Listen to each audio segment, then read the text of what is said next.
And welcome back, everybody. And yes, we've got Loretta here. Loretta is training coordinator at Safe System Solutions. Welcome. Thank you. Good morning. Kia ora, everyone. And yes, Loretta's going to sit in for this one and maybe the next one as well. Oh, no, I think I'm. Oh, yeah, Yep. no, the next one as Yep. well. Yeah. So that's You good. got me twice this week. Okay. Well, this is a good group. They're very active in the chat. They ask good questions, answer questions. And everyone's put in their assignments. So, yeah, really good group. I wish I was on it from the start. Yes. Make my job easier. Well, you've mentioned the assignment there, and that's good because I do want to start this session with seeing if I can get a volunteer out of this group to take us to their site. Well, I mean, we'll jump in there via Street View, but we'll let them talk us through some of the issues, and we'll have a bit of a chat about that. So if you're brave enough to volunteer, just raise your hand and we'll give you the ability to unmute yourself and we'll find your site. So have we got anybody who'd like to chat about it? We've got somebody there. So I'm just going to allow A. Jones. Hello. Hello. Sorry, what's your first name? Andrew Jones. Andrew. Sorry, Yep. Andrew. I was going to say Alan for some reason. Andrew, of course. How are you, Andrew? Very good. That's the way. Now, we're just going to find your site, or where was it? Remind me. It'll be off Karapaka Road. Okay, hang on a second. We're just going to get that and bring it Yeah, up. I'll just send it off in the chat. It won't be a moment. Oh, thanks. Okay. Sorry, Andrew, just give us a second. We want to bring, here we go. Thank you, Loretta. That's excellent. No worries. So hopefully the magic of the internet has worked here, and that is your site, is it? Yes, it is. Wonderful. Okay. So what we're going to do here, I'm just going to slide back here a little bit. Move a few things out of the way.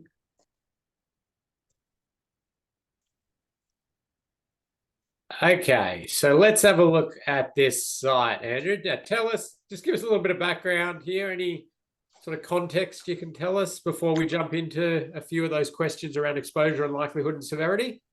So Karapaka Road, which is the main route that you're seeing, is one of the main routes from Whangarei City into one of the large subdivisions known as Tikapaka. It is a relatively busy road on most of the time, and Kuru Road, which is the road to the right, is a road that connects and actually bypasses some of the intersections. Okay. One thing is we've got a small right-of-way and business childcare centre on the left. And during the mornings, because this is one of the intersections I have to go through to work, it can be interesting. You'll see cars coming through the zebra crossing and turning into the childcare centre, and you have some vehicles from Kuru Road going straight across the intersection and going into the childcare centre as well. Right. Okay. So vehicles making that turn and vehicles coming across. Yep. So one of the big things for exposure is that first we've got definitely a large amount of vehicles on Karapaka Road, especially in the mornings. Yep. Particularly heading towards the on the left-hand lane, heading towards the city. Yep. You have a lot of traffic coming off Kuru Road, and also you have a lot of traffic going into the childcare centre itself. Yep. So that does cause quite a few interactions to occur, and there have been a few close calls on that on the last 3 years I've lived in Whangarei. Okay, so that's good. You've talked about exposure there nicely in terms of number of vehicles, and that's really nice linking there of exposure. So what are things influencing then the likelihood of crash? I think the likelihood is having the childcare centre. You've got a lot of interactions on that intersection. Of course, it's quite busy during times between 8 o'clock, 3 o'clock and 5 p.m. Yep. Just mainly because it is a main route. And I know this might sound, but it also is because of the presence of kids walking to schools and things nearby. This is mainly used as a walking route for kids as well. So there's a lot of pedestrians and also vehicles all in one space. Okay. Yeah. That's okay. That's good. And it's sort of one of the challenges a little bit is sort of prying out their exposure with likelihood, because some of the sort of things there you could argue are exposure related. So the number of kids in the area, pedestrians, probably more exposure. But then the one you mentioned around different points, like people coming in, the number of conflict points by having the childcare centre there, and those bits and pieces there, they're likelihood factors. What about some of the physical infrastructure likelihood factors? Did you pick up anything there? With not really. The only influence I could find with the likelihood is that with the Kururu Road, there is a couple of table or raised crossings before you enter into the intersection, which obviously slows down traffic, but also having the presence of this zebra crossing, people at least coming south tend to be a little bit less, bit more wary of people as they cross the road. Okay. So there is a function there to kind of encourage people to slow down. Yeah. Okay. So, I mean, that's right. Some sort of crossing point may assist in reducing the likelihood of crashes. Okay, good. What about the severity? So both Kururu Road and Kirapaka Road are technically 50 kilometers zones. Yep. However, there are people who go through faster as a consequence of just wanting to get to work or things like that. During the busy times, it tends to be slower, but yeah, it is. So if we're thinking of vehicle-to-vehicle crashes here, which vehicles do you think are the bullet vehicles? The one coming out of the side road or the ones on the main road? Definitely on the main road. Yeah. Yeah. No, that's it. And those are the vehicles that are most likely to do the damage in that vehicle-to-vehicle collision. If we've got pedestrians crossing over the side here, then we've got both those vehicles coming out and also the vehicles coming in, which are a bit of a challenge. Okay, good. So you've hit the nail on the head there with speed as a big contributing factor to the severity of crashes there. All right, let's jump back and see, did you have any ideas that could lessen the exposure to crashes here? Mine was probably trying to reduce the ability of people from the child care centre to actually use that entire width of the intersection as a way of getting in, and trying to reduce it down to a smaller entrance point. Mm-hmm. The only other thing with exposure was trying to limit turns. Yep.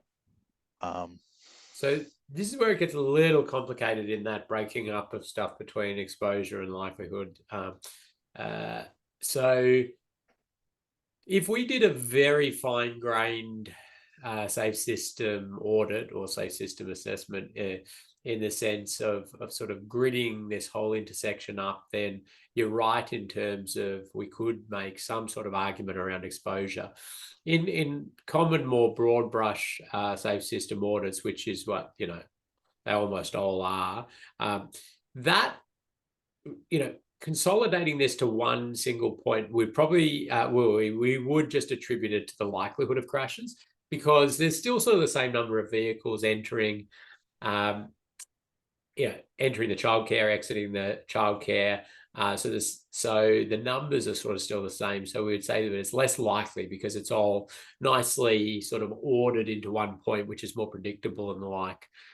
So that's just a little tweak. And this is exactly the purpose of us having these discussions because, depending on how you'd looked at this, you might have been very focused on those individual points rather than sort of looking at that big picture. So, okay, let's jump to likelihood. Did you have ideas on that would lessen the likelihood of crashes? Signaling could work, Yep. but I saw that as an impractical way. The only way was to try and put like raised raised crossings, trying to encourage slowdown, particularly at the zebra point, but also further along Karapaka looking backwards, just to try and slow down. But that's more severity than anything else. But Yeah. yeah, Okay. like Well, I think there, Andrew. I mean, you've nicely shown that you understand that likelihood because you've said, well, signalization would reduce the likelihood, and that's correct. I mean, that's one of the things we established in one of the earlier modules. Likelihood is influenced, so signals influence the likelihood of crashes. The slowing of vehicles usually influences both likelihood and severity of crashes. So I think there's good merit to having that discussion. Exactly how you might do that, is up to you. And so then in severity, did you also have that raising of crossing points or the intersection? yeah, I did, but I also thought of reducing it down to about 40 kilometers or even slower if possible. As a regulatory speed limit? Yes. Yeah. Okay. Well, that would certainly, influence the likelihood and severity of crashes. We'll see later today as we categorize treatments, the speed limit reduction on its own right, we definitely see as a positive thing. We call it a supporting treatment though, just because there's sort of no physical infrastructure to really reinforce that. And so people do have the ability to still go through faster. The only other thing was actually creating like a barrier or allowing turning traffic on, restricting turning traffic in order to try and encourage people to not kind of create too many changes, but how that would work is Yeah. Well, I mean, I think those things are worth exploring. I think that would be probably in the likelihood category as well. Certainly for the exercise we were doing, the in-depth investigation that would need to be required to make decisions on any of these treatments isn't part of what we were doing. We were just practicing that categorization, which you've done pretty well at. So yeah, anything like this, we do need a bit of investigation. Looks like Jesse's popped in there that under the new speed zoning guidelines from government, might get a 40 anyway outside childcare. I'm not sure if it's along this one. I think it's just for schools. Just for schools. Okay. All right. Good. Oh. All right. Well, you've done really well there. I suppose I'll just have a little bit of a chat about it. I mean, I think Andrew's done really well there. So the volume of vehicles through this area is the exposure. The number of pedestrians crossing is exposure. The number of cyclists going through the area, that's exposure. Then likelihood is influenced by all those things like what are the controls we've got? We've got a give way. It's give way controlled. The amount of what I'll call turbulence in here. So that's all the vehicles exiting the childcare, coming out of here, out of driveways, turning out, turning in. It's very turbulent. Lots of sort of conflict points and undefined paths. That increases the likelihood of crashes. we've got other things that may influence likelihood of crashes. How good's the lighting? We do have a controlled crossing of some description, surface confusing line marking, anything like that. Then severity is just going to heavily be influenced by the speed of vehicles. So the angle of crashes for vehicles coming out, we've got that squared up intersection, so we can have that side impact crashes. Pedestrians, obviously, in the area, the severity is influenced by the speed of vehicles in those cases. So speed being a really dominant one. If we got into runoff road crashes, which we're probably not as focused on in an area like this with this sort of medium end speeds, but we'd be thinking about the frangibility of different roadside hazards and what people would hit in terms of what are the severity outcomes we're expecting of lane departure crashes. So that's good. And then I think as well, certainly as Andrew said there, raising up of that pedestrian crossing, the zebra crossing there, if that was to be raised, that has it just has spin-off benefits all around. First of all, we're reducing the likelihood and severity of crashes with pedestrians crossing. Second of all, it slows vehicles on the approach to an intersection, at least from one leg, but probably from both legs, because they'll be making their slowing maneuver here. So that would be a really effective likelihood and severity reduction technique for multiple crash types. I think complementing that with a threshold raised treatment here would just be a nice one as well, because I would imagine that we have pedestrians crossing there, and then they're going to sort of have to cross here, and then it's a little more fending for themselves against different traffic turning in and vehicles coming out and the like. Raising the whole intersection, certainly a possibility. You don't tend to need to raise whole intersections when they're T intersections like this, just because, as Andrew rightly pointed out, the bullet vehicles are the ones on Kirapaka Road. Thus, we can just do raised points across the approaches and not influence some of the turning vehicle paths and different things if you don't feel you need to. But you may decide that that's a good option. So well done. Thank you, Andrew. That was excellent. Let's give Andrew a prize, shall we, for being brave enough to do that. I'm going to send you off the chat, though, but thank you. Well done. Now, okay, we've got some other comments in there. Yeah, happy to see if others have ideas on treatment. So a small roundabout, like a mini roundabout. I do like that idea. I like mini roundabouts. I think it's got advantages in the sense that it already has some pedestrian crossing facilities there. So you'd certainly want to combine your mini roundabout with a pedestrian crossing facility just for that interaction. It'd be interesting to do some more in-depth studies of these and think about bikes around here, how that is all interacting and working. But yeah, certainly something that you could investigate.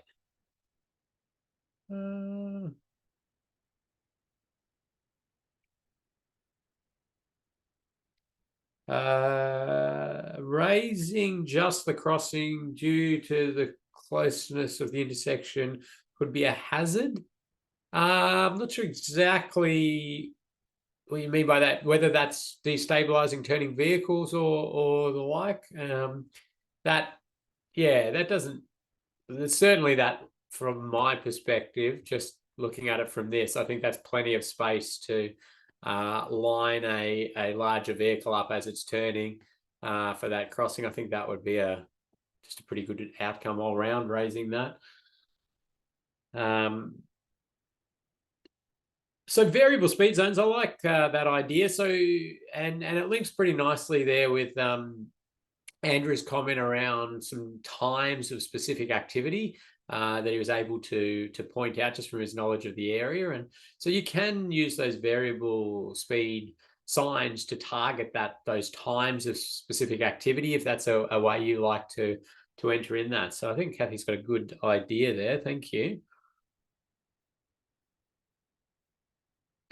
Yeah, so a comment around there about replacing give way controls with stop controls. That's not something that I generally would do. We tend to be fairly rigid on when we use a give way and when we use a stop, and it's 100% associated with ability to get your sight distance requirements, which, funnily enough, I'm not sure this actually. Oh no, it looks, wow. You'd really have to get out on site and have a measure of that. But I don't really support the use of changing that to a stop sign as a road safety treatment, unless there's a sight distance efficiency. There's partly a more like big picture macro element to that. You want stop signs to not be placed in areas where people don't really need to stop. It sort of loses erodes their power, I suppose, or how much people respect them. So there's that aspect to it. And generally stops, giveaways are somewhat less influential than the geometry and the actual physical sight distance that are there. So wow, lots of ideas coming in. I might have to keep moving on, but I do like this. Maybe Loretta, if there's anything you see in there that looks super exciting, you can let us know. Yep. But I think lots of people are liking the idea of raising the intersection. I'm, a big fan of raised intersections, as I think a lot of you know. I think it's a very underutilized thing in our profession, raising of crossing points, intersections, doing that in a sort of targeted way, especially in these urban areas. It's just calms everything down. It stops that sort of driver, even, at 2 a.m. doing that 100-km/h run straight down this street. Let me tick on with a little bit of content, and if we do get time at the end, maybe we can even come back to some of those comments and dig into that a bit more. But thanks again, Andrew. That was really good. I enjoyed that. Okay, Loretta, hopefully you can see my screen again. I do. Good. Okay. So we are going to continue on, and I'll talk a little bit more about the Safe System Assessment Matrix, which is the first part of a safe system audit. And then we'll talk a little bit about how to write up different findings. The quiz at the end of today's module is a little bit harder than some of the other quizzes, okay? And it's trying to really delve into a couple of things that people traditionally don't quite get right. And that's associated with, well, there's a bit more on exposure, likelihood, and severity, but you've been practicing that. You'll get more of that today. You'll get feedback on your assignments. So exposure, likelihood, and severity. But then one that is really challenging for people is this idea that we can categorize treatment recommendations into primary or supporting treatments. And I'm going to spend a bit of time on that. So I'll jump into it now. We'll have a coffee break in about half an hour. But I do have a fair bit to cover. And I want to leave plenty of time for your questions to get that clarity around exposure, likelihood, and severity, which I think we're doing pretty well on, but that primary and supporting treatment. Okay, of course, we've been recording because we had a good bit of discussion there. Now, we ended last module talking here about the sort of safe system assessment matrix, which, as I've mentioned many times so far in this safe system audit course, is the first sort of thing you do in a safe system audit is this safe system assessment. The broad look at, okay, how well does what is being proposed align with safe system principles? And the output we were looking at was some sort of graph like this that shows us the different crash types run off road, head on, intersection, other, pedestrian, cyclist, motorcyclist, the different crash types, and then their safe system alignment score. And we have it for the existing conditions there in red. And then for design options, however many design options you've been given. So let's just take one of these and unpack it. Okay, we went through the safe system matrix, which you're going to fill out, which has the row of exposure and then the row of likelihood and the row of severity. And our aim is to put numbers into each of these cells. Numbers and justification. So we can't just plonk a number in with no explanation of how we've arrived at that number. We actually write some information in there. But exposure, really heavily driven by the volume of vehicles when we're thinking about vehicle-to-vehicle crashes, the number of pedestrians, when we're thinking about pedestrian crashes, the number of cyclists, the number of motorcyclists. We use our scoring reference sheet, which I showed you, to look at exposure and just pick a score there. So a score maybe of 2. Well, it means we've got an AADT, so an annual average daily traffic between 1,000 and 5,000 vehicles a day. Or we've got between 10 and 50 pedestrians a day, or cyclists or motorcyclists going through that intersection or that area that we're looking at. A 4, well, that means that there's more than 10,000, or there's more than 100 units, 100 units, 100 pedestrians, 100 motorcyclists, 100 cyclists going through that area. So that's how we're sort of grabbing that exposure score. And you don't really write a lot in there. You can just write maybe where you got the volumes or the actual volume, and then it relates to a score of whatever it is. Then pedestrians, again, you're just sort of writing, maybe you had to make an assumption on pedestrian numbers because you weren't given counts, which is often the case, or cyclist numbers, again, the same thing. You might be, making an assumption on this.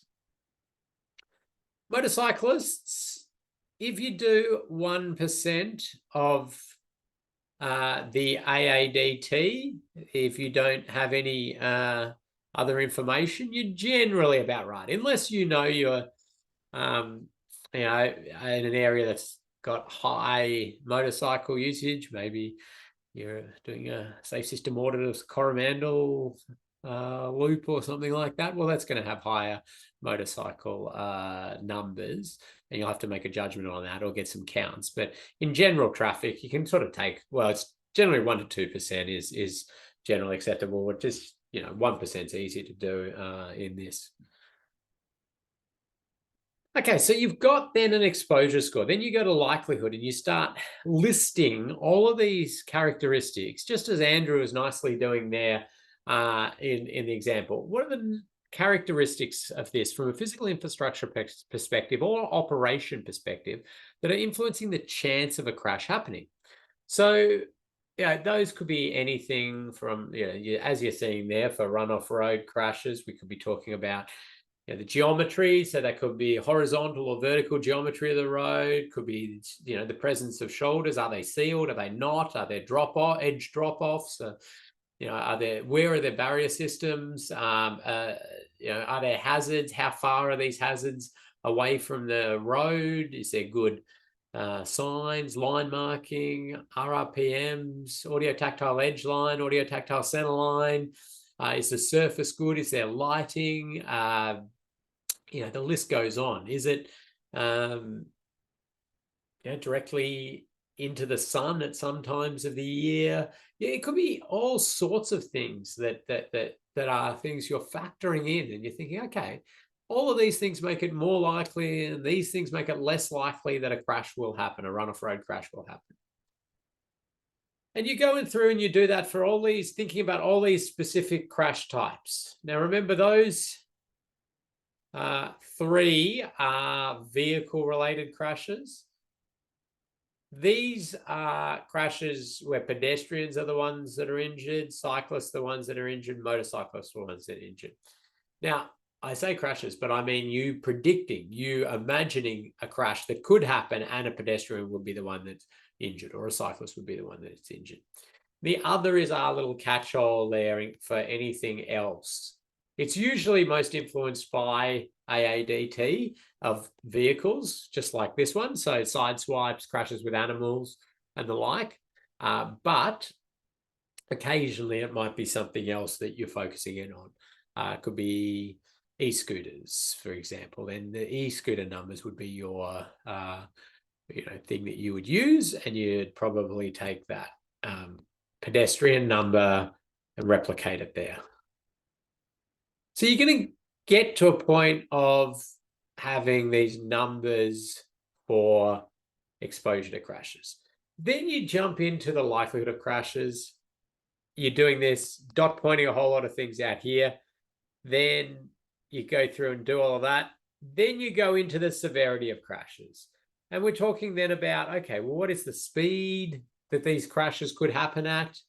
And then what is the frangibility of the roadside objects? If you've got light posts or trees or the like, or that if it's a big solid tree, that's going to be highly severe.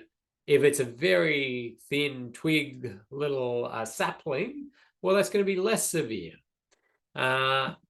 Pedestrians, cyclists, motorcyclists, very much heavily influenced by speed.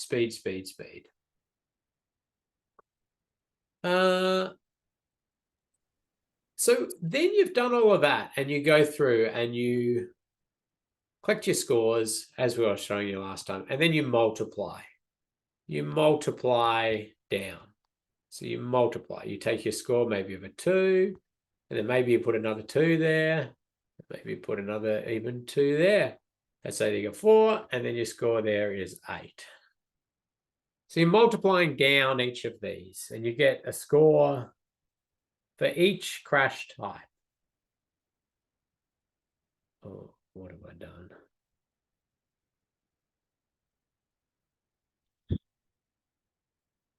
Sorry, I think I've got subtitles going now.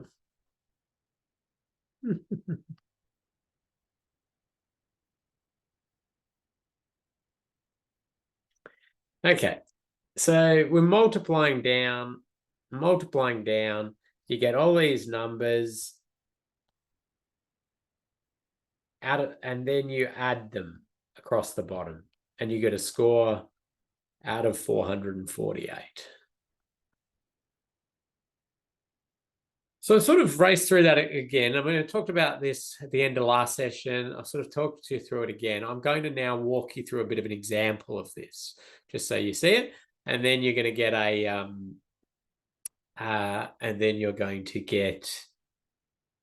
going to get an example safe system audit. So you'll be able to see a real one. And then also you're going to get practice doing this in your live exercise. But I'll pause there before I jump into that live example, and I'll see if there's any questions that have come up. I've seen some lights flashing in different places, so I assume there's questions. There are. I'll start with the first one. I'll read it out. Why is there no specific section for nose to tail rear end crashes, given these can be severe at higher speeds? Yeah, it is a good question. I suppose the original development of the safe system assessment matrix, Ostrodes is doing it, and you can grill Colin Brodie on this because he was the project manager, but I'll give you the background. They sort of analyze the deaths from around Australia and New Zealand and categorize them within these categories as the dominant sources of death. Now, serious injuries weren't as well, I suppose, sort of aggregated together in these ways. I absolutely agree with the comment there that they can be pretty severe, and we see quite a lot of serious injury around rear end crashes. But yeah, when they categorized it out, these were just the biggest source of trauma in terms of death in these categorizations. Now, in practice, that other category is highly dominated by rear ends, but rear ends they happen on the network for a number of reasons. A lot of them come from an intersection, and then if they come as a result of an intersection, we will factor that into the intersection crashes. If they are mid-block, so a pedestrian crossing, because of access points or these sorts of things, or that just general congestion on a motorway, for example, then we categorize it into its own category, which we use as the other category for that. So it's a good question. It's probably one of those growing list of things that we would encourage Austroads to look at in a version 2 of a safe system assessment matrix. There's a few things that we think could probably be improved a little bit, but as it is for now, we use either intersection if we can say, yeah, well, there's going to be rear ends associated with this. They're going to be generated from the intersection. We'll categorize them within the intersection or account for them within the intersection. And if not, then we are accounting for them in the other category. Thanks. And there is one more in the chat as well. Yeah. So why are side swipes considered as an other crash rather than an intersection crash? Just thinking of roundabout as an example.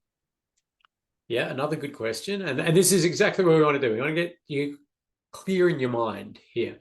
So side swipe crashes happen across the network. Certainly merge points. We see side swipe crashes. We see multi-lane roads have lots of side swipe crashes mid-block, and they do occur at intersections as well, around roundabouts and the like. But we, I suppose, because of those varied situations where side swipe crashes can happen, they are categorized within that other in by themselves there. We do have another one that's come through. Great. So if we are assessing an intersection in isolation, do we still assess runoff road and head-on crashes, or do we assess these along the immediate approaches to the intersection? Yeah, that's they're great questions. So now this is where I want to actually put up a separate page, but is there a whiteboard I can use in this? I saw that at some point. There is the whiteboard. How do I do that? It will stop the screen share, I think. I can give it a go. Is it going to come up for me or is it going to come up for you? I think I'm sure everyone will see it. Can give it a go. It's just not an interactive whiteboard. Well, no, that's all right. I just want something I can draw on. Yeah, if you click on whiteboards on the bottom next to sort of the apps reactions, can you see that there? No, okay, don't worry. I'm going to do it here. I can't find it at the moment. Oh, no. Okay, I'm just going to use this. So if we've got an intersection, we've been asked to do a safe system assessment of the intersection. The vehicles at this intersection may sort of come in and crash, and that is an intersection crash, okay? But vehicles may run off the road, or they may run off the road up in that intersection vicinity. But that's the runoff road crash, right? That's a runoff road crash. Yes, it happened in the sort of envelope of this intersection, but it's a runoff road crash. A pedestrian might be crossing the road.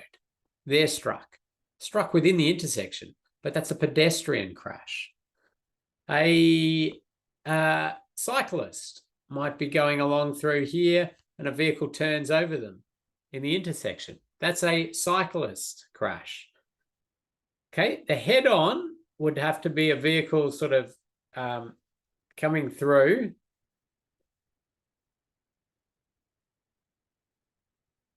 and drifting out of their lane and striking another vehicle that's going through as well. So because we've sort of narrowed the scope of our safe system audit to an intersection, just an intersection, doesn't mean that none of these other crashes can happen. Yes, they can happen. We've got this only isolated patch of the network we're looking at, but they're still, you just think of them as that crash type. Don't think of where they've occurred on the network.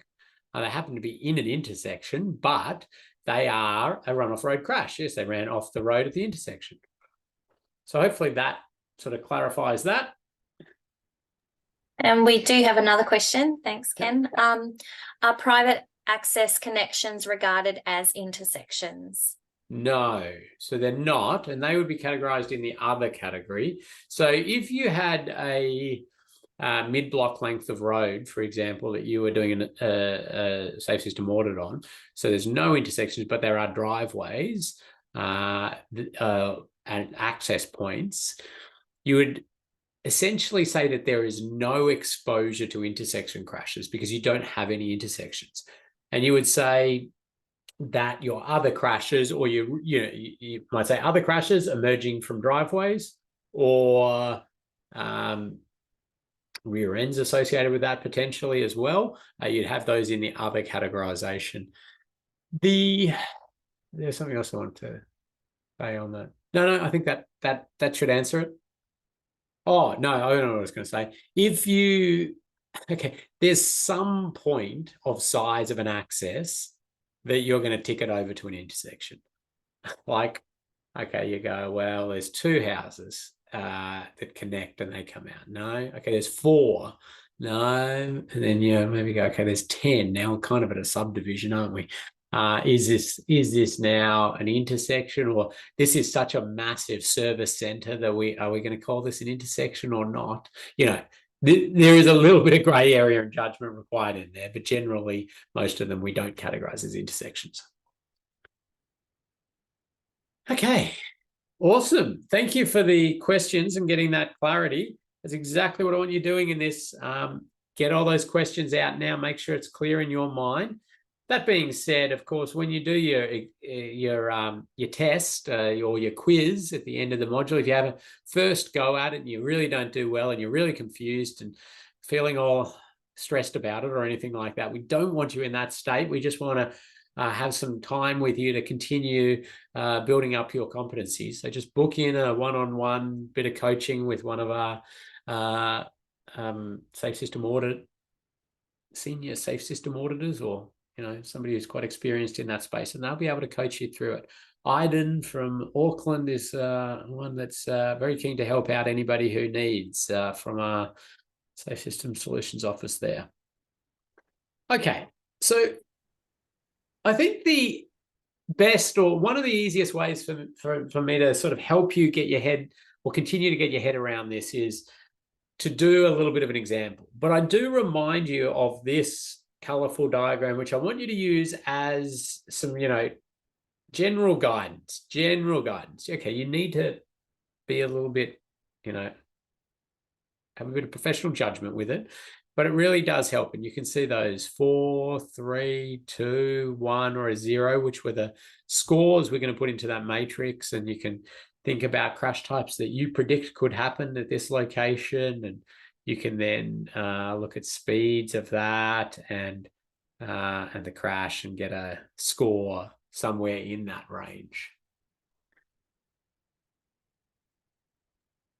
So maybe, sorry, Ken, there were just a couple of questions that came in, I think, just on the previous discussion. So perhaps before you move on, if you wanted to answer these ones. Would the other reason would be the exposure AADT at the private access? Is there minimum NIBA before it goes into the intersection category?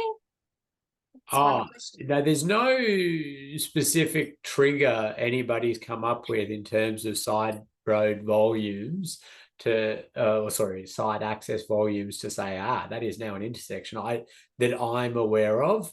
Well, certainly not in the safe system assessment framework, but if there's something, tucked away in a Waka Kotahi document that says, at X point of numbers of vehicles, it becomes an intersection, that would be adequate to use something like that. But that, it's a good point. And just some further clarification. So turning movement crashes are other unless it's an actual intersection. Yeah. So yes.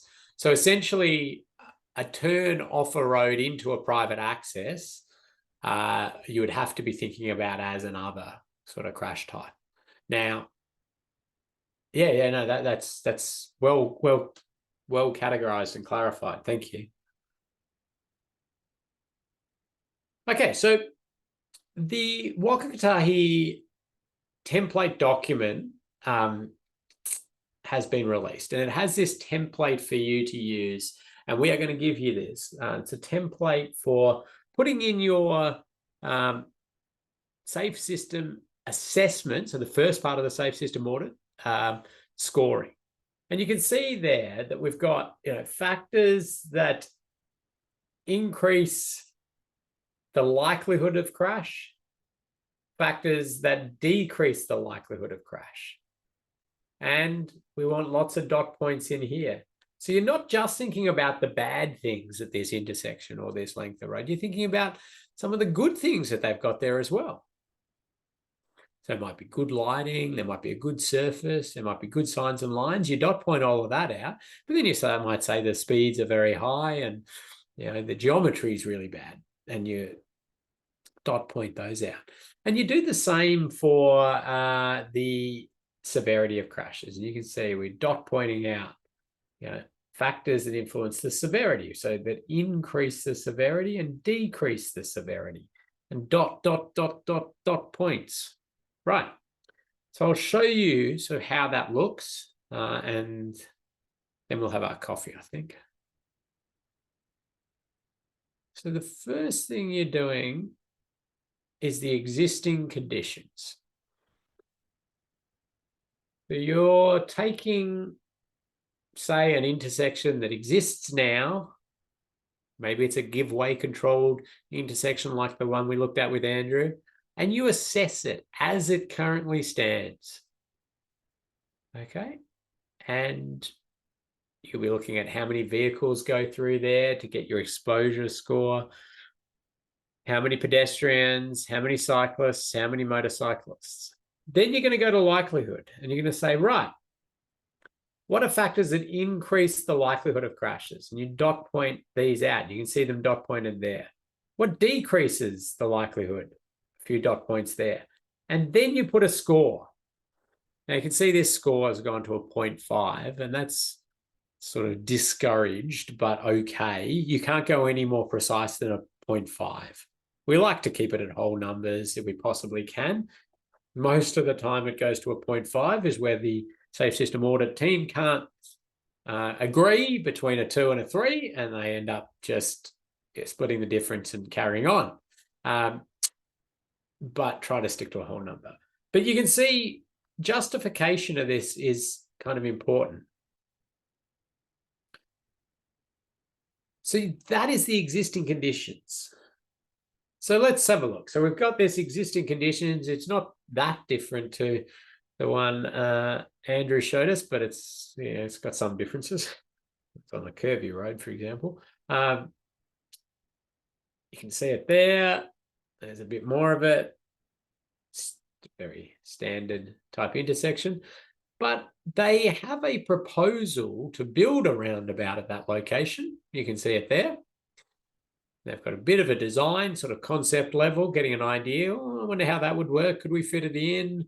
What would be the implications of that? But then they've got another idea at that intersection. They said, well, maybe we just signalize it. We signalize it sort of in its general current alignment, and it's on this sort of T, modified T arrangement. Or maybe we convert it to a standard T intersection, a crossroad. We straighten things up and make it like that. So what you do then is you've assessed the existing conditions. Then you take that first design, that say the roundabout, for example. You take the existing conditions matrix, you copy it, you paste it again, all filled out nicely. You look at the roundabout design and you say, right, what has this changed? What has this altered from the existing conditions? Okay. And you start to cross things out. You say, well, that's not an issue anymore. But this thing has been added, and that could be a good thing. That's not an issue anymore. That's not an issue anymore. But that is new. And you continue to do that. And you highlight them as slightly different colors, different, and then crossing things out. Different colors for scores if you change scores. So you can see you are sort of basing things off the existing conditions and altering that. So you go through and you do all of that for your roundabout. And then you go, all right, I was going to look at that modified T intersection next. So you go back and you get the existing conditions matrix again, your original one. Copy it, paste it, manipulate it in terms of, okay, now under this scenario, what's been altered? What's been changed? What's been added? How are things improving? How are things getting worse? And then you go back and you get the existing conditions matrix and you paste it again. And you do your standard T intersection. And you just do this for as many design options as they've provided you. Now, in a lot of safe system audits, you'll only get one design.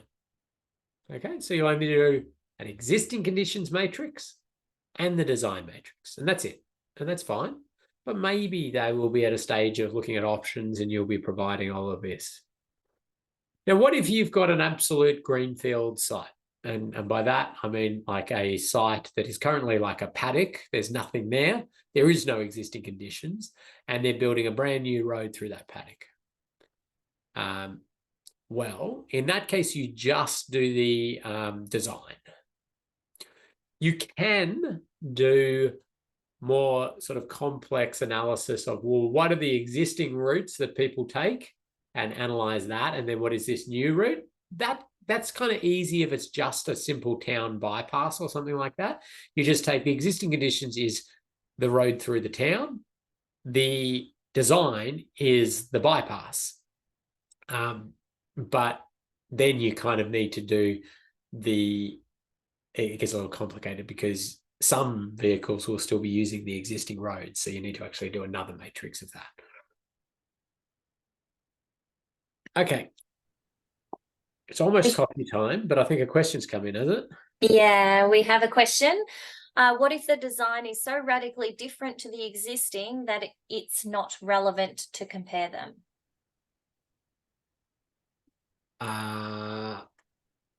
Can you give me any more specifics on that? Because, well, there'd just be a lot of crossing stuff out, I would imagine. I mean, if you have a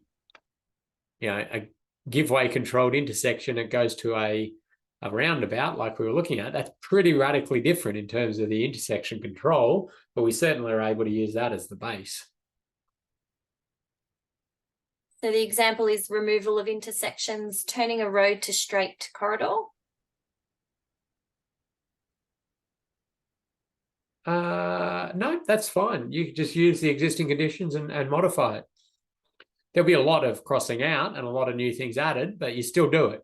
You should be able to compare that existing road with what there is in the future.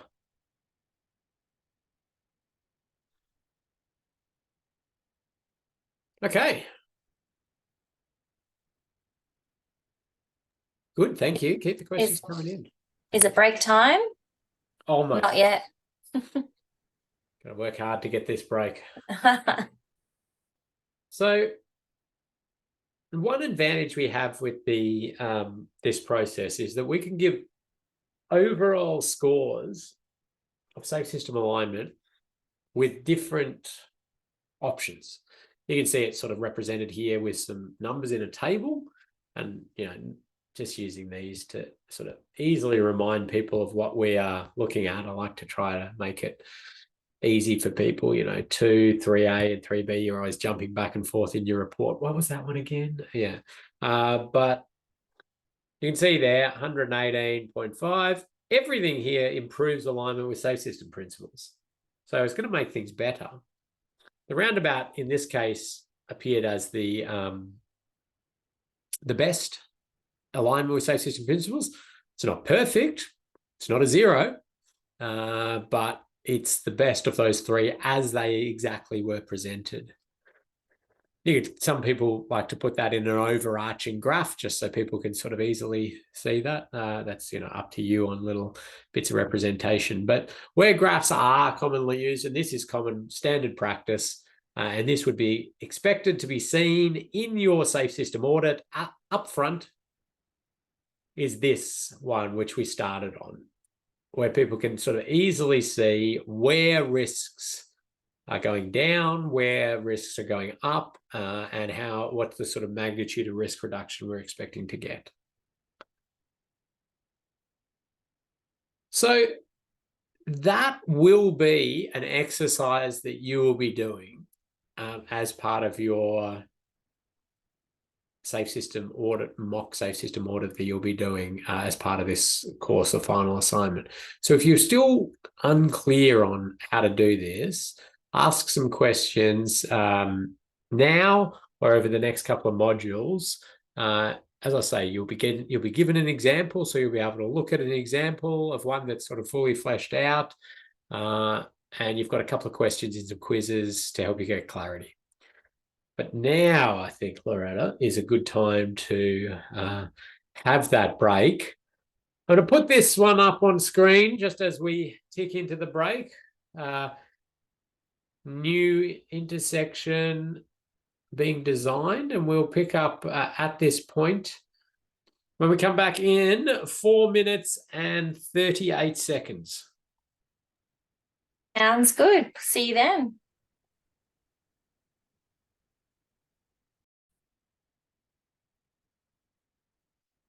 Okay, we'll get back into it in just a second. We do have a question that's come through. Okay. Do you want me to read that one out? I'm just looking at it now. So are there any scores which are generally considered good or bad, e.g. anything above 250 is classified as an unsafe system? So the answer to that's no, and you shouldn't use the safe system scoring in that manner. There's a number of reasons why we don't use it in that way. First of all, it just lends itself to people scoring to get a specific score, and that's not what we want done. There's too much subjectivity to the scoring. So one team may score it at a 250 and one team may score it at a 150. And it's not to say either's right or wrong. It's simply that's how they've done it. So I want you to think about the score generally as like you would a risk assessment in terms of, low, medium, high, extreme sort of risk. We don't tend to say what's acceptable in that. It's just about trying to highlight areas that don't do so well in terms of their alignment with safe system principles or not. And it's all a relative scoring. It's all relative in the sense it's based off your base existing condition score. That's why it's so important that we do that base level scoring if we want to do any comparative analysis. So you say the existing conditions are a score of, well, they might be 250. And then what you're doing changes that down to 150. Well, you're getting better alignment with safe system principles and you're making a reasonable sort of dent in that. So that does seem to be something that raises its head quite a bit. We're doing some work for the Victorian government at the moment, trying to see if you can get a bit more precision with safe system scoring, and potentially in the future maybe use it for something like that. But at the moment, it's discouraged. Okay, thank you for the question, though. So let's get back into it, and we're looking at this intersection. And what I want to do now is take you through the next part of a safe system audit, which is once you've done that big picture sort of thinking, how are we aligning with safe system principles? What are the crashes? What are the specifics of the intersection that could, cause issues?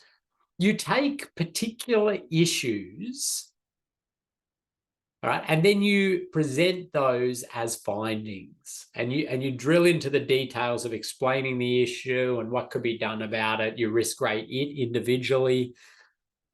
So this one, for example, is a new intersection. So it's a new road coming up here, and there's an existing road, but they're creating this new intersection. And the issue we're looking at here is what we call a dynamic visual obstruction issue. And that would be that a vehicle is here, turning left. We've got a vehicle propped here, waiting to turn right.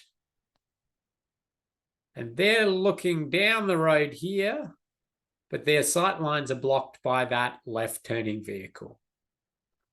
So just to show you that in real life, you can see here that we are looking up the road. We can see a truck, which is just entering the left turn lane. We've got a white vehicle just on its shoulder, white car just on its shoulder there. So let's go a little bit forward in time. And you can see there that the truck's making that turn and the white vehicle's now accelerating through. And the silver vehicle here, just in front of us, this one, is sort of going to make the decision to go just after that white vehicle passes. But the whole time, this other silver vehicle here has been masked by the truck. And that's where we see some high severity right angle crashes happen. So what we're doing as safe system auditors is trying to predict that scenario based off that design that we were looking at, okay, before it ever gets built. So we are going to present that as a specific audit finding. So here is an example. The first thing I want you to note with this writing up of it is the use of a diagram. So a snip of the design and maybe annotate it a little bit. This just makes me happy as a receiver of safe system audits, or like a receiver of them, yeah, definitely. When I'm marking them, I love it. But it's really good practice because that so clearly shows exactly what the issue is, where it is, and is really helpful for everybody. So then you get into explaining this, and we've, over the many years we've been sort of doing this, we've refined this down to a formula or a recipe for what you would put into a finding.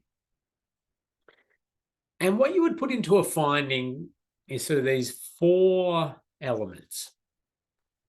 So the red one here is the issue. What is the issue that we are concerned with? Okay, so for the intersection here, vehicles using the left turn lanes may create a dynamic visual obstruction to motorists at the hold line looking for through vehicles. So let's explain. That is the issue. that we're concerned. The yellow then is the crash. The crash has to be specifically articulated. This increases the likelihood of right through side impact crashes involving vehicles turning out of the side road. Then in the blue, we want any factors that are increasing or decreasing the risk there. So that this one, it says the volume of vehicles on both roads is low, which reduces the likelihood of crashes. However, the proportion of larger vehicles turning left into Epsom Butterworth Road is high, which increases the chance of dynamic visual obstruction. So you're sort of getting a bit of clarity around, okay, we're going to give you a risk rating on this shortly, and here's some of the factors we're using to arrive at that. Then you add any standards and guidelines information if it's applicable. Remember, Module 1, we talked about a safe system audit is not a check against standards. Okay, that's not what it's doing. However, some standards and guidelines might be applicable. In this one, though, they've said, the design is consistent with current Austroads and VicRoads design guidance. So this is obviously a one in Victoria, but the auditors still believe it presents a safety issue. So that one they're actually acknowledging, that's what you do if you followed Austroads. However, we're still concerned by it. But you might put in there ones where it's not meeting a standard and you think it's an issue, and that will help.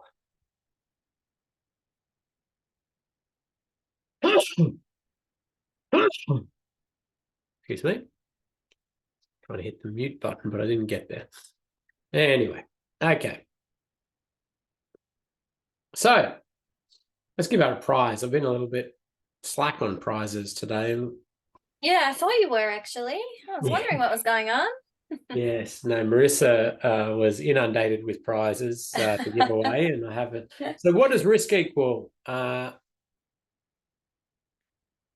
Now, this is a little bit of a tricky one because we've talked about it being likelihood, exposure, and severity. So Pravin is going to get a prize for that perspective, but in this section, just to keep us on our toes, we're just looking at the probability and severity, because within the probability, we've got the exposure as well. Okay, so that's just something that we're going to have to live with. We probably could have within the Safe System Audit guidance been a bit more consistent across those two. However, this is where we've come to this point of a safe system assessment, which uses exposure, likelihood, and severity, and then a road safety audit, which uses likelihood and severity. And those two methodologies run one after the other. So what we use then for this secondary part of the safe system audit is this matrix.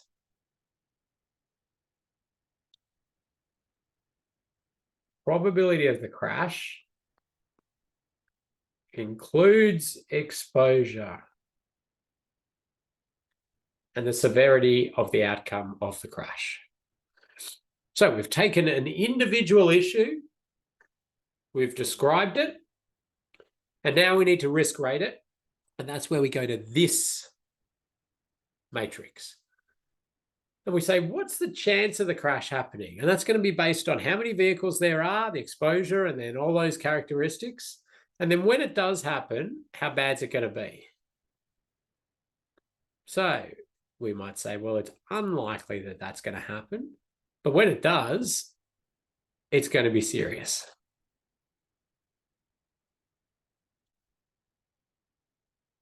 And we get a significant risk. You can see the safe system threshold line there. So anything to the right of that, the serious and fatal, that's what we really want to avoid. We would like to avoid minor and non-injury, but if we have to have anything out there, we'd prefer it to be that.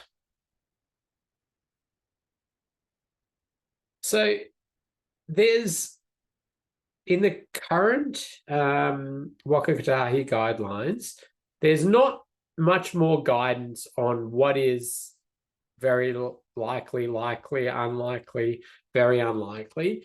But if you dig into some of the past documentation, very likely is sort of seen as that one crash per year of that severity that you're thinking at, and very unlikely is sort of at that one per 10 years or so that you're thinking about. No time frames in the official most recent guidance. That's from previous guidance. We use our safe system threshold speeds that we've talked about, those graphs, and your knowledge about the severity outcomes of crashes from the different information we've provided you to think about how bad these are going to be. You can usually think about above and below the line.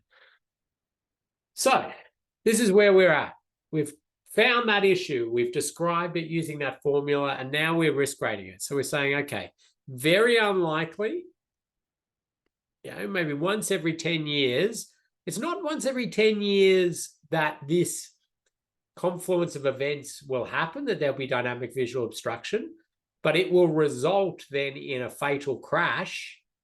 Okay, so we'll probably have ones where people do it, they avoid, everybody gets very scared, but it actually transpires through to a fatal crash.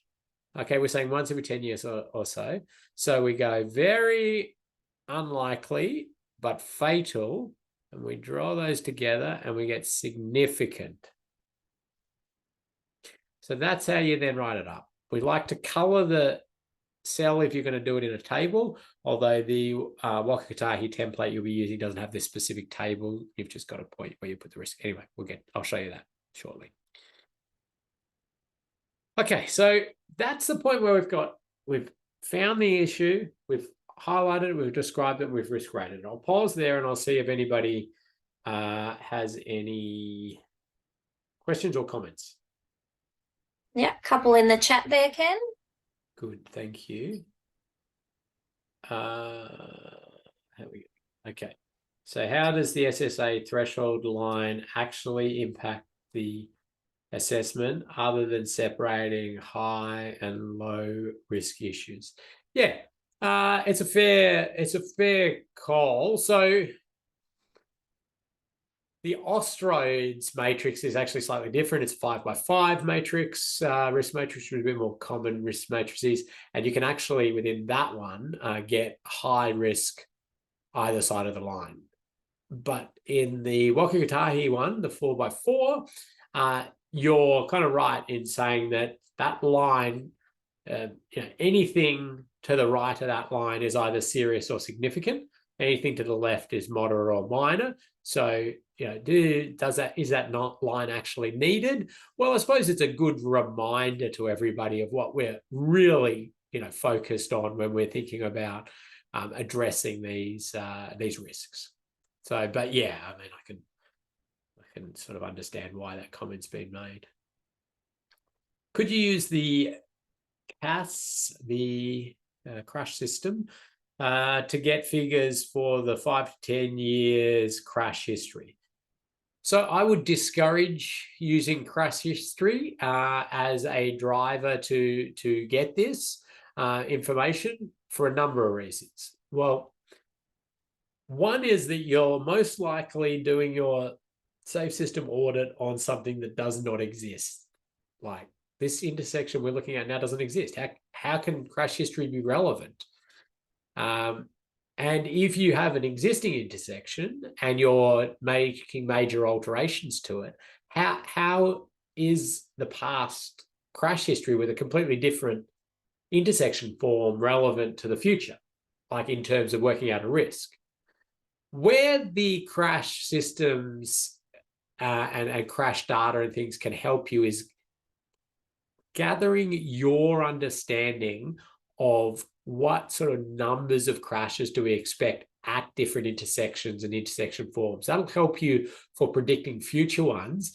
But in terms of being able to utilize that and just look it up and do that, it's not something that we encourage in safe system auditing.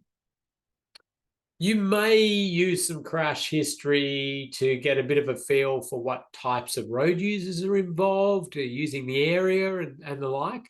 Yeah, but using it to quantify or to justify your risk rating is discouraged. Good question, though. Thank you. Thanks, Ken. We've got a couple more that have come through to us. Yeah. So if this was on a popular motorcycle route, would that affect the probability, given motorcycles are smaller and harder to see and increased acceleration ability? Yeah. Yeah. It would. Yep. You'd increase your chance of this probably. And if you've gone to fatal and your severity rating, you just keep it at fatal because you can't go any worse than that. But if you were lesser, you might be factoring that in. Okay, so actually, then it's probably, there's a good chance it's a motorcycle. So, that's going to be more severe when it does happen. So that's it. You want to think about the context of each of these as you risk rate. And just one more, how would you mitigate the issue raised in this audit finding? Well, that's a wonderful question because that's exactly what we're about to go through. Because the audits are not just about finding them, although that's, the big purpose of audit. Then we provide some ideas to help lessen this risk. But if there are more questions, are there more questions? No. No, that's it. Thank you. Okay, good. I'll just run with that, with some slides that I prepared earlier. Okay, so we've risk rated it. So we need to then come up with ways to lessen this risk. Now, let me give you a little bit of a story about why Austroads has started to talk about primary and supporting treatments.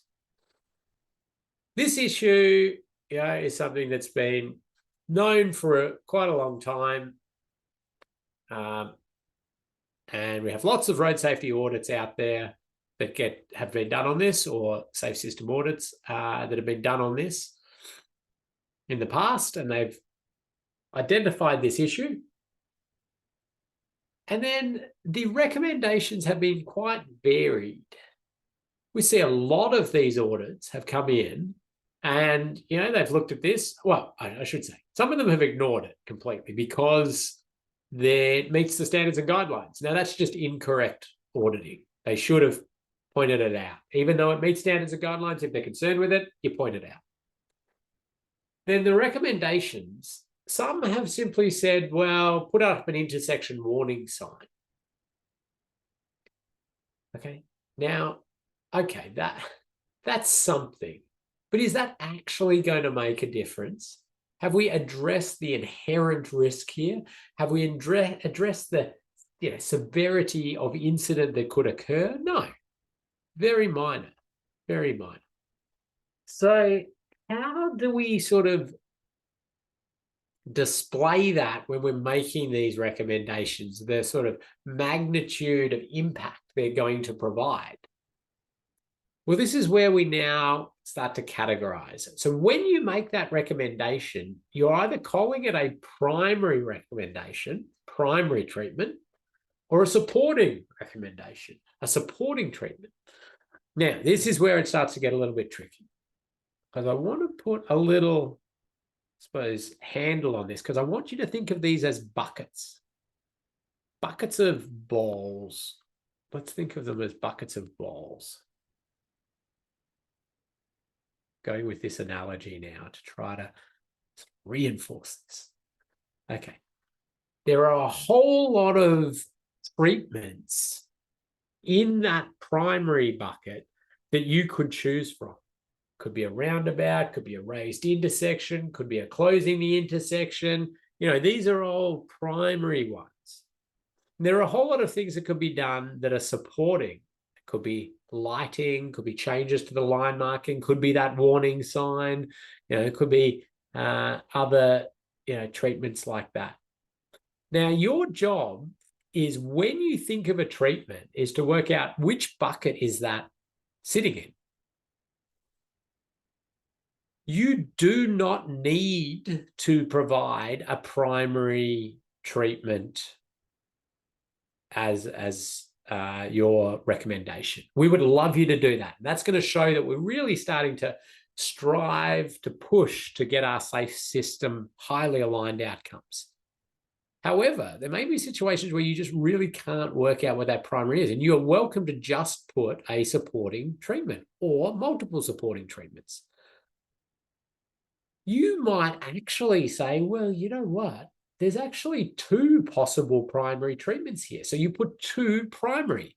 So don't think of primary as like, this is my number 1 choice. Think of it simply as it's come from the bucket of primary treatments. Now, the Safe System Assessment Framework document, which is in the Learning Management System, it's freely available on Osteridge's website, has lists of these buckets, essentially. So you can look and you can see what's in those buckets.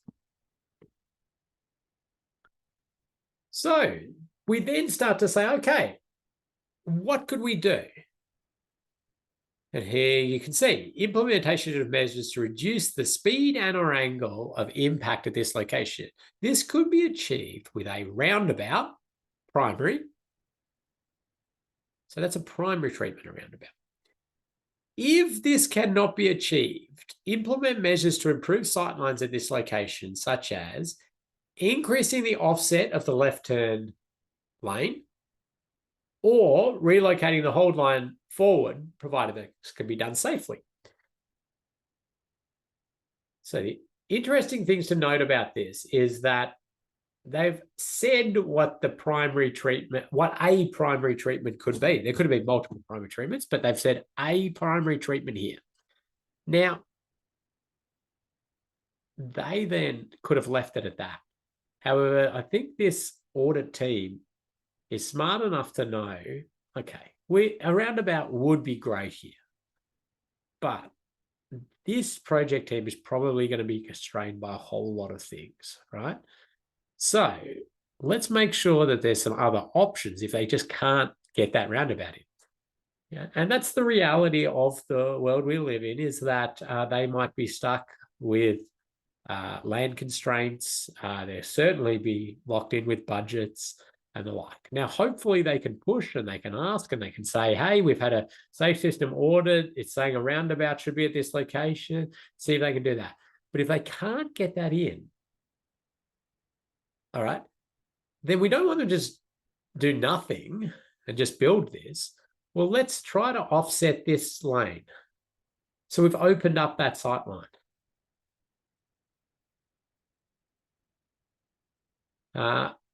Or maybe relocate this hold line forward. So we've opened up that sight line. Now, this is a really important one to understand about the difference between a primary and a supporting treatment. Because you might say, hang on a second. If we've got the vehicle sitting here and we've offset the left turn lane, right? The vehicle is no longer blocking sight lines. How is that not a primary treatment? Because we've addressed the issue. Well, we think about this from the elimination of that crash type. Okay? Or bringing that crash type within tolerable limits. It's not about the issue itself, it's about the crash, right? The crash. Remember, that was one of our segments, the yellow, the crash.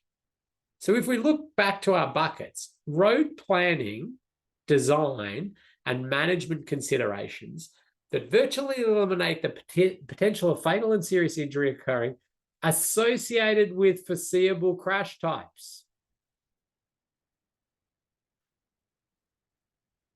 Not associated with that particular issue that you were concerned with for that crash type. So then we get into road planning, design, and management considerations. This is supporting that improve the overall level of safety, but are not expected to virtually eliminate the potential for fatal and serious injury. Now, we also want to point out that if you're doing something that stops a really good treatment going in the future, that's not even considered supporting. That's what we call a non-safe system treatment.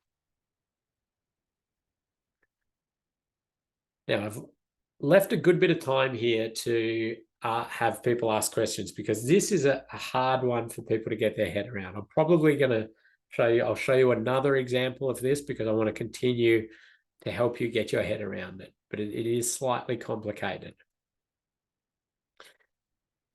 So I just happened to see one of my colleagues doing an audit, or a couple of my colleagues were doing the audit, and one of them was writing it up, and they were mocking up a little bit of a same issue was coming up, as it does a lot. And part of the supporting treatments, they were suggesting the little buffer and using it as a bike facility as well.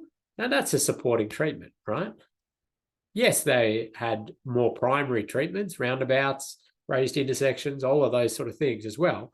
But this was an option within that supporting treatment suite to open up sight lines for that design, that dynamic visual obstruction.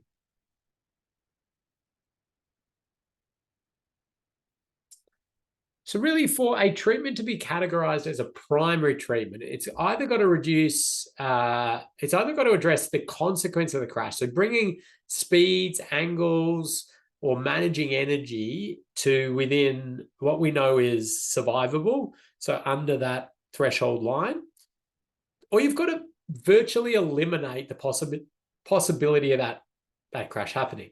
Now, within that, you need to be realistic about human error, running red lights, falling asleep, doing all of those human things that happen. So it's very hard to eliminate it from a likelihood perspective. Exposure we can do, closing roads, providing full grade separation, and the like. But the bulk of the time that we're into primary treatments, it's addressing the consequence of the crash to within tolerable limits, which are things like raised intersections, continuous barrier, flexible barrier systems, roundabouts, raised crossing points, separated bike lanes, physically separated bike facilities, and those sorts of things we know are really substantial primary treatments.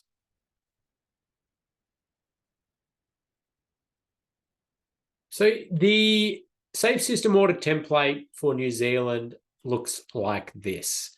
You see there, you put a heading in, you put a subheading, so you might be talking about intersection issues, and then you put your subheading, it could be dynamic visual obstruction. You have a probability rating and a severity rating, some nice drop downs, and you choose your risk, and then you put your resulting risk up here. You write that information in there, use that nice formula that we've provided, which is the, describe the concern, the crash, factors that are influencing the risk, any standards and guidelines. And then you make your recommendation within there as well to say, we recommend, whatever it is, and categorize it into primary or supporting. So you do have the template there, and as I say, we'll give you an example of this.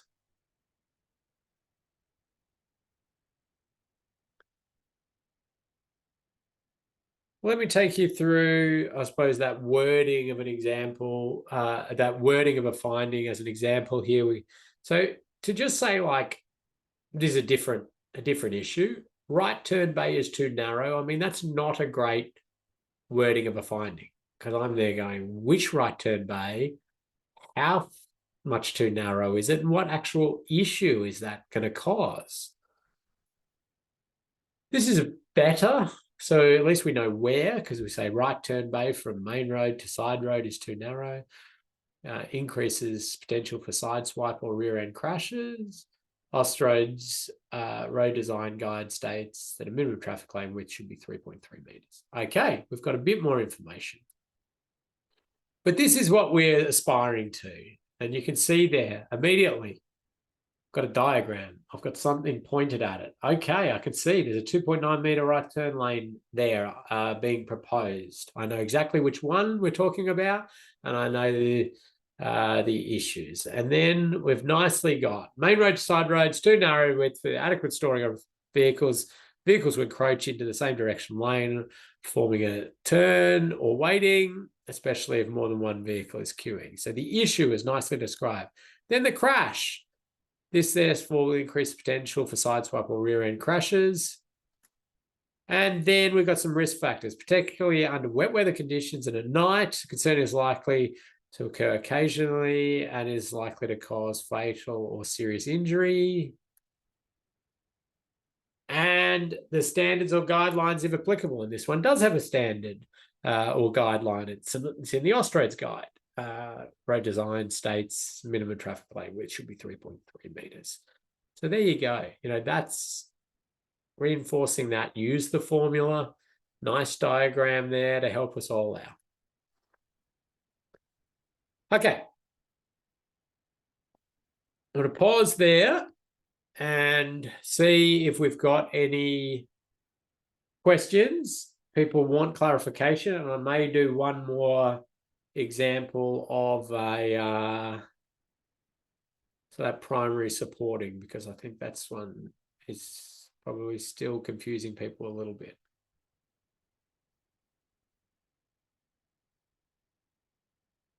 Anything coming up there, Loretta?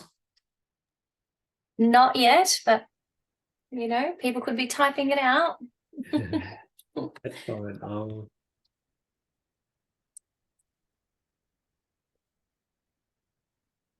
Getting something set up here.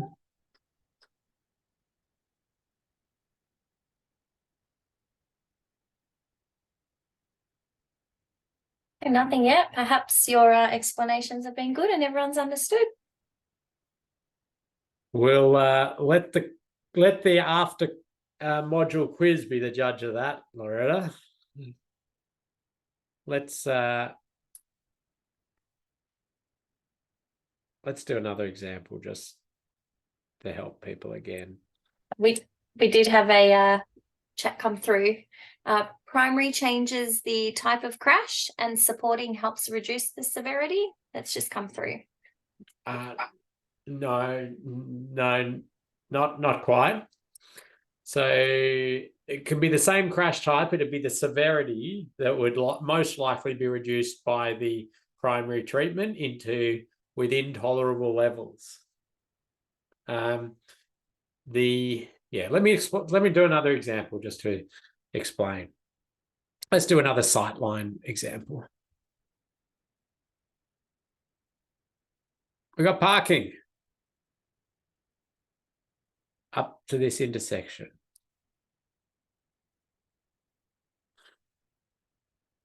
We've got a vehicle here.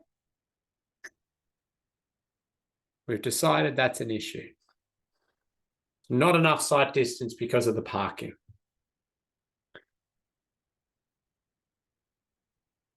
The idea to remove the parking, that is a supporting treatment. Why is it a supporting treatment?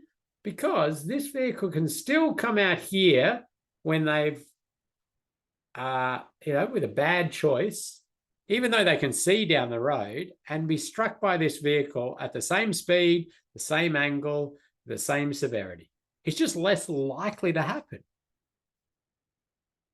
Same crash, but just same crash, same severity, everything's the same about it, less likely to happen. However, if we were to put a raised intersection in here,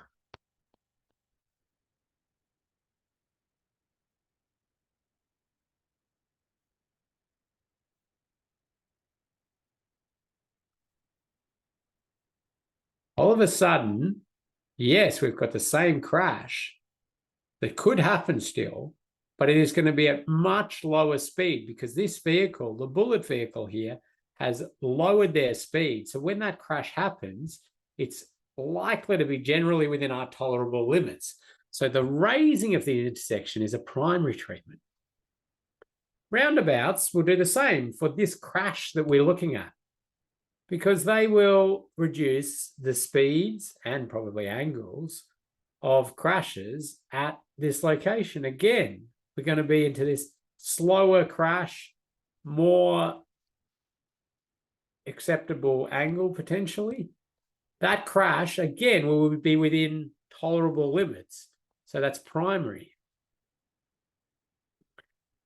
Some rules of thumb on this. I mean, anything associated with signs, lines, lighting, surface, supporting treatments, okay? We're not addressing the underlying sort of severity of crash. So they're all supporting treatments. Primary are going to usually address the severity of the incident to within tolerable limits. Let's take another example.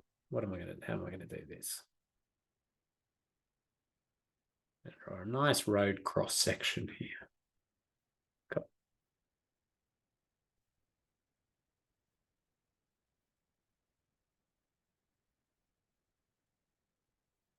Okay, so we've got this road. It's 100 kilometers an hour. And we've got one lane in each direction.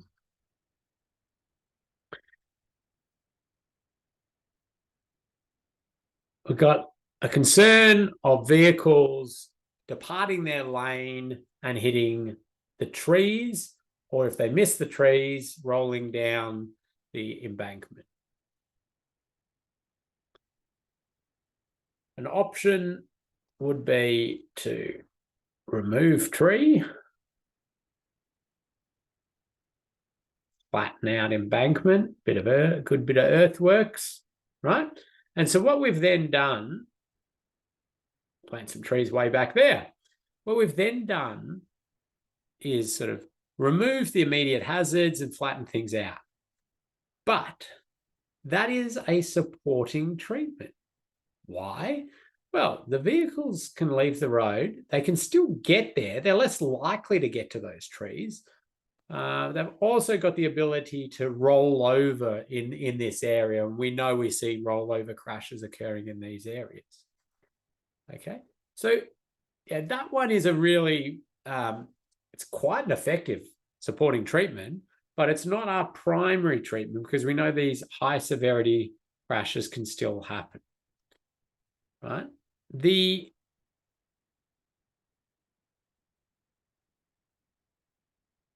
primary treatment, or a primary treatment, would be to provide those continuous barrier system, or that continuous flexible barrier system to address the severity of crashes at that location.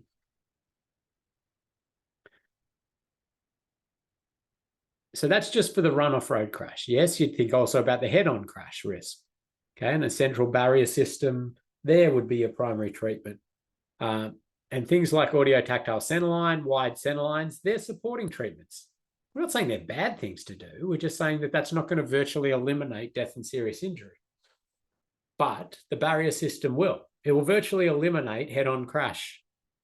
I say virtually eliminate. There are going to be, very sort of freak incidents that sit outside that, and those should be analysed. We should work out what else we can do there, but it's going to virtually eliminate it. So hopefully that helps clarify that a little bit more as well. Please, though, any questions? There was one from earlier just there in the chat. Knowledge of standards comes with experience. Is it fine not to comment on these standards, i.e. leave the standards section out if unsure? Yes. Yes, that's fine.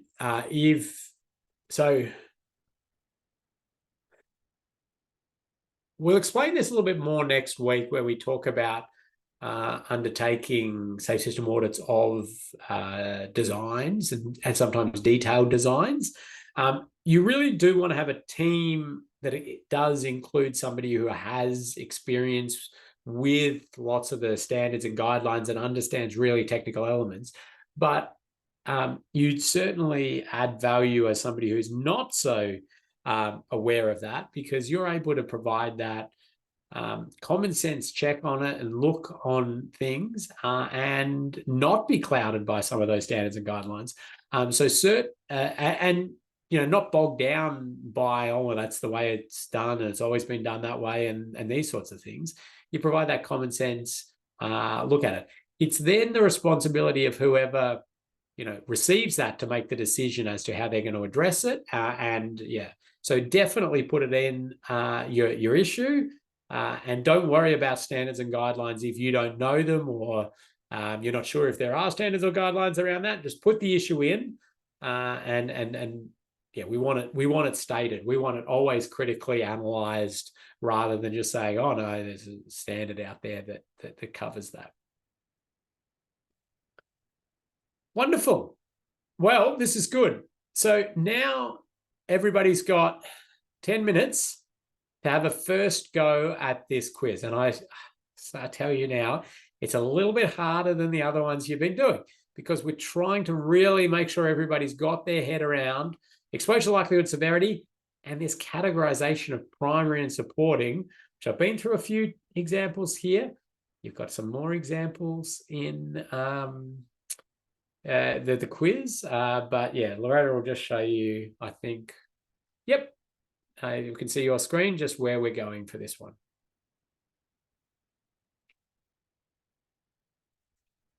Yeah. Sorry, I was just trying to unmute myself. So yeah, in the LMS, I'm pretty sure, we're halfway through now, so everyone's familiar with the learning management system. But module 3, this is where you need to go. Framework here, which Ken mentioned earlier in the piece. You can download that to have a look at the buckets. And here's your module. So module 3 quiz, I think there's 10 questions. So you can attempt that quiz now if you like. Yeah.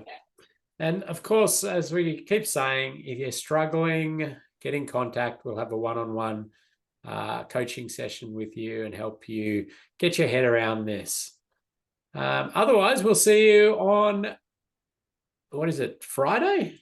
Yep, that's it, Friday. Yeah, so halfway through, 3 more modules to go. Yeah, we'll see you Friday, and let us know if you have any issues. Thanks, everyone. Thanks, everyone. Bye. Bye.